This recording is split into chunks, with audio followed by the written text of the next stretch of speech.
Bonjour à tous. Alors aujourd'hui je vais faire cette vidéo pour expliquer un petit truc qui se passe dans ma vie depuis quelques années déjà.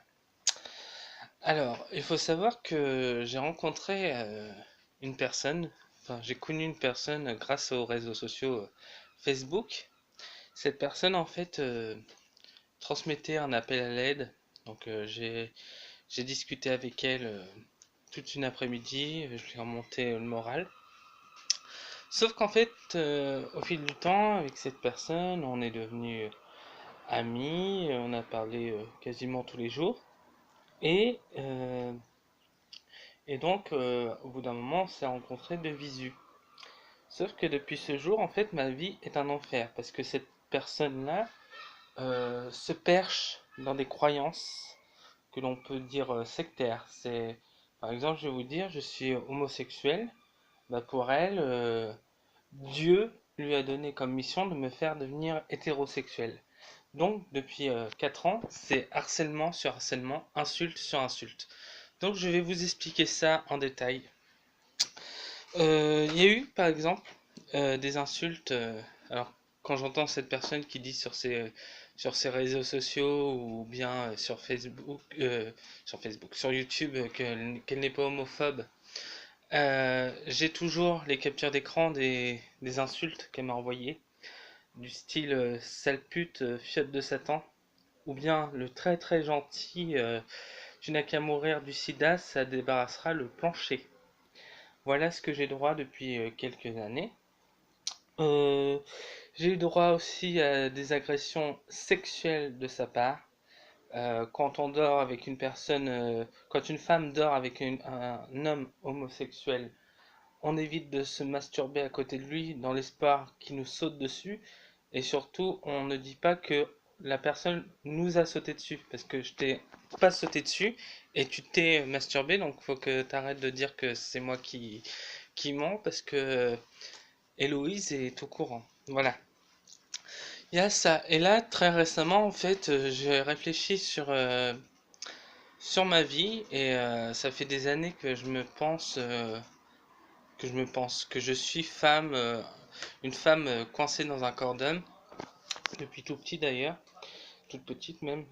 Et en fait, cette personne, pendant 2 semaines, a pété une crise, m'a insulté de, de sale travelot, que ça l'a choqué parce que dans la Bible, c'est interdit d'être transsexuel. Voilà. Et donc, cette personne-là, qu'est-ce qu'elle a fait? Elle a dérangé des amis à moi pour se plaindre que ça l'a choqué. Et au bout de 2 semaines, elle s'est rendue compte, entre guillemets, qu'elle était transgenre elle aussi. Alors c'est une personne en fait qui est perverse narcissique et qui n'hésite pas à prendre les personnalités des gens. Ce que je veux dire, c'est que j'aurais dit que j'étais zoophile, elle se serait mis à se taper des chiens, quoi. Donc, elle disait sur YouTube dans une vidéo que qu'elle n'était pas qu'elle était transgenre et qu'elle n'était pas transphobe. Oui, sauf que quand tu dis à un transgenre qu'il est un sale travelot, ça s'appelle de la transphobie. Puis quand tu dis que tu n'es pas homophobe parce que tu as des amis homosexuels et tu as toujours connu le milieu gay, dans ce cas-là, ne viens pas insulter les gens de fiottes de Satan ou ne leur dis pas que qu'ils doivent mourir d'une maladie sexuellement transmissible telle que le sida pour en débarrasser le plancher. Le pire dans tout ça, c'est que cette personne, en fait, aime bien ameuter les gens. Elle aime bien le caca. Et ce que je veux dire par là, c'est que ça fait. Un jour, j'ai été chez une amie en commun et je me suis fait agresser par 6 personnes à cause d'elle. Et très récemment, en fait, ça s'est reproduit dans un café à côté de chez moi. Je me suis fait agresser par des clients. Encore hier, il y a une cliente qui m'a agressé à cause des calomnies, parce que là, ce sont vraiment des calomnies de cette personne. Parce que Cette personne qui fait des vidéos sur YouTube s'amuse à aller voir le patron de bar et lui dire qu'elle m'a godé avec un god ceinture, mais quand il y a besoin d'assumer, bizarrement, elle dit mais j'ai jamais dit ça, je suis chrétienne. Donc voilà. Et cette personne, en fait, ce qu'elle a fait, c'est que comme je refusais, en tant qu'homosexuel, de lui donner mon amour, puisque c'est une femme, elle s'est permis en fait d'appeler ma curatelle. Donc déjà, les professionnels comme ça, genre curatelle, médecin, psychiatre, t'as pas à les appeler, c'est dans l'ordre du archi privé, ils s'occupent de mon dossier, ils s'occupent pas du tien, et voilà. Et donc, en fait, elle a bien été reçue par ma curatelle, qui lui a dit qu'elle s'occupait que de mon argent et que de toute façon, s'il y avait une main courante, fallait qu'elle aille comment dire, au rendez-vous que lui avait donné la police. Oui, parce que j'ai en fait déposé une main courante contre cette personne l'année dernière, parce que ça allait trop loin, c'était insulte sur insulte, tout ça. Et donc, ma curatelle, j'ai eu rendez-vous avec ma curatelle, puis elle me dit c'est quoi ça je dois appeler mademoiselle du pour qu'elle se reconnaisse. J'ai reçu un appel, j'ai dû la rappeler, soi-disant vous la harcelez, tout ça. Ce jour-là, j'étais accompagné de mon ami Héloïse qui a dit non, non, c'est Régis ne harcèle personne, c'est Frédéric qui harcèle Régis et qui fait des choses bizarres à côté de lui. Donc là, je lui ai tout dit à la curatelle. Je lui ai dit qu'il y avait eu déjà des grosses insultes, il y avait eu la masturbation à côté, il y avait les calomnies, et en plus là récemment j'ai revu ma nouvelle curatelle et je lui ai dit que je m'étais fait agresser à cause de cette personne. Donc en fait, la curatelle, ou les curatelles même, ont pris rendez-vous avec la juge des tutelles, et la juge des tutelles m'a ordonné officieusement de ne plus voir cette personne. Et je suis resté à lui parler je suis resté sans lui parler, pardon, pendant 6 mois à peu près. Et en fait, une personne en commun, Florence, euh, on avait marre d'être tirés entre nous deux. Elle m'a bloqué chez elle en disant que quelqu'un arrivait et c'était Frédéric. Et donc j'ai donné une seconde chance à cette personne-là. Sauf que, en fait, elle est restée calme de à janvier à juin. Et là, elle a recommencé ses crises, d'où l'agression dans le café, tout ça. Et en fait, cette personne, en fait, essaye de m'acheter mon amour. C'est bizarre, je sais pas comment vous faire comprendre ça. C'est que, par exemple, elle sait que je suis fan de Shakira, elle va tout faire pour que je puisse aller au concert de Shakira. Elle va avancer l'hôtel, voilà. D'ailleurs, en parlant de l'hôtel de Shakira, soi-disant, c'était 2 lits séparés. Une fois arrivé dans la chambre, c'était un lit matrimonial. Bizarre. Donc voilà. Elle a pété des scandales à Paris, parce qu'en fait, je suis reconnu handicapé. Et dans le métro, je me suis assis parce que j'en pouvais plus, j'avais mal au dos et tout. Et en fait, elle a fait un scandale comme quoi ah, la galanterie, ce n'est plus ce que c'était. Alors là, il y a toutes les personnes dans le métro qui m'ont regardé bizarrement et moi j'avais mon papier de reconnaissance handicapée, je l'ai sorti, je fais oui mais moi j'ai le droit de m'asseoir, je suis handicapé. Là tous les regards se sont tournés vers elle et en sortant du métro elle fait comme ça d'un air très fausse pleureuse quoi. Je n'avais pas vu que c'était une place handicapée. Puis je lui ai dit, c'était pas une place handicapée, c'est que tout simplement, en fait, toutes les places assises sont réservées aux handicapés ou aux femmes enceintes. C'est-à-dire que même s'il n'y a pas le sigle, si j'ai envie de m'asseoir, j'ai le droit de m'asseoir, c'est pas parce que, voilà. C'est pas parce que, voilà.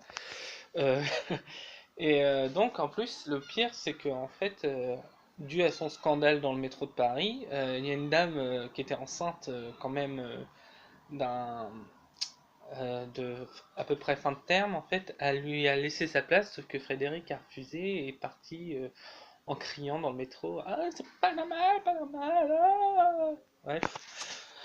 Donc là, dernièrement, j'ai arrêté de lui parler, et ça définitivement.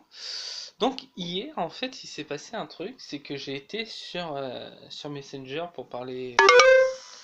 C'est une notification pour parler avec une amie par rapport à mon changement de sexe et tout ça. Et en fait, j'ai vu que Frédéric était connecté.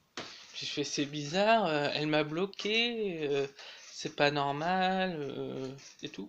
Et donc en fait, ce que j'ai fait, c'est que j'ai bloqué tous ses comptes parce qu'en fait, cette personne se fait plusieurs comptes selon que ses parents les voient ou pas. Parce que dans certains de ses comptes, en fait, elle a pas ses parents en amis et elle les critique comme si c'était de la merde, quoi. Genre, mon père ne m'aime pas, il dit que je suis une grosse grognasse et tout ça. Mais si ton père il voyait ce que tu lui dis de lui, à mon avis, tu te retrouveras à la rue. Tu fais ta petite faux cul là. Donc, euh, donc en fait, en bloquant le dernier compte, j'ai sans le faire exprès appelé en appel visio. Donc j'ai raccroché aussitôt et je l'ai rebloqué. Donc voilà, et là je n'ai pas de nouvelles et c'est tant mieux. Mais je fais cette vidéo parce qu'en fait le harcèlement et les agressions sexuelles, ce n'est pas que des hommes envers les femmes, ce n'est pas que des hommes envers les hommes, ce n'est pas non plus les femmes envers les femmes, c'est aussi les femmes envers les hommes. Et quand une femme hétérosexuelle harcèle pour qu'un homme homosexuel fasse des choses sexuelles parce que la Bible dit que voilà, ça s'appelle du harcèlement et il s'agit aussi d'une agression. Et voilà. Et donc en fait ce que j'ai oublié de dire c'est que l'année dernière en fait je vous ai pas expliqué pourquoi j'ai déposé une main courante. C'est qu'en fait des choses de ma vie privée, mais quand je dis privée, c'était carrément privé du style de choses qu'on dit pas sur Facebook, des choses vraiment privées, qui étaient, et en fait, Frédéric postait des choses sur moi. Alors, je vais vous donner un exemple pour vous faire comprendre ce que c'était. C'était, oui, bah Régis, de toute façon, hein, il va avoir une maladie sexuellement transmissible hein, à force de se faire enculer. Voilà. Donc j'avais droit à ça tout le temps, des choses vraiment privées, de ma vie privée en plus. C'était trop, c'est des choses que ça regarde pas tout le monde. Mon enfance, voilà, tout était dit sur Facebook, mon agression que j'ai eue, mon viol, parce que c'est plus qu'une agression, mon viol que j'ai eu à 14 ans, c'était aussi sur Facebook. Donc c'était à tel point qu'elle avait même contacté le mec qui m'a violé. Donc voilà. Et, euh, et donc en fait, voilà, je vous ai tout expliqué. Et pour prouver mes dires, en fait, j'ai été dans une association littéraire très récemment. Et il y avait une conférence d'un monsieur qui s'appelle Vivien Petit. Alors, Vivien Petit, il avait écrit un livre sur la Palestine, le problème israélo-palestinien. D'ailleurs, hop, son livre est là, il est super. Et en fait, à la fin de la conférence, il me demande comment j'étais au courant de la conférence. Et je lui dis c'est dû à une amie en commun. Puis il me fait c'est qui? Je lui dis il s'agit de Frédéric. Et là, en fait, il m'a même pas dit au revoir, il s'est détourné de moi. Et il s'est détourné de moi, il a dit, il m'a même pas dit au revoir, il s'est renfermé, mais un truc de fou, mais ça allait jusqu'au manque de respect, hein, je trouve. Donc en fait, je me suis renseigné et Vivien Petit en fait est homosexuel lui aussi et en fait a été aussi harcelé par cette même Frédéric. Voilà. Mais moi, j'espère que si Vivien Petit voit cette vidéo, sachez Vivien que moi j'ai pas de problème avec vous, vous n'avez pas de problème avec moi. Le seul problème, c'est qu'on a été tous deux au mauvais endroit au mauvais moment et qu'on a rencontré la mauvaise personne. Donc c'est pas une raison pour pas se dire au revoir ou autre. Voilà. Et aussi que j'ai adoré votre livre. Voilà. Donc je vous remercie à tous de m'avoir écouté et n'hésitez pas à liker cette vidéo et à mettre vos commentaires. Si vous avez des questions, vous pouvez me les poser. Si c'est pas trop indiscret, j'essaierai d'y répondre. Il y a peut-être aussi Frédéric qui va poster des choses insultantes sous cette vidéo, mais bon, ça j'ai l'habitude. Malheureusement, sur YouTube, c'est pas comme sur Facebook, on peut pas bloquer. Voilà. Donc je vous dis à bientôt et je vous souhaite une bonne soirée. Au revoir.